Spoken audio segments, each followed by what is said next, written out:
চলো আজ তোমাদের সাথে শেয়ার করি আমি কি কি রান্না করছি আর কি কি খাওয়া দাওয়া করছি। সকালবেলা উঠে সমস্ত কাজ বাজ সেরে আমি করেছিলাম এগ চাউমিন, সেটা নিয়েই বসেছি। খেতে মন্দ হয়নি, বেশ ভালোই হয়েছিল। সস দিয়ে খেতে তো আর বেশি ভালো লাগছিল।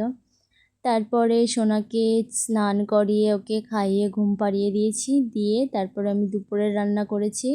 দুপুরের রান্নাতে ছিল কুমড়ো আর শাকের ডাঁটা দিয়ে চিতে কাঁকড়া দিয়ে। এটা খেতে মারাত্মক লাগে, আমার তো ভীষণ ভালো লাগে এই গরমে।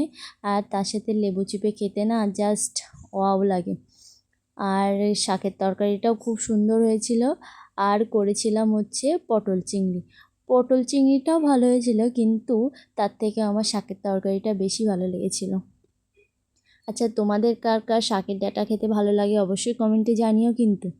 আর তারপরে পটল চিংড়িটা দিয়েও খেলাম, এটাও ভালো লেগেছিল। তারপরে সন্ধেবেলা ফুচকা আলা যাচ্ছিলো, তাই ভাবলাম একটু চুরমুর নিয়ে আসি, তাই একটু চুরমুর খেলাম। তারপরে রাত্রেবেলা ছিল চিকেন কষা আর ভাত। চিকেন কষা দিয়ে ভাতটা আমি খেতে থাকি। তোমাদের কেমন লাগলো ভিডিওটা অবশ্যই কমেন্টে জানিও।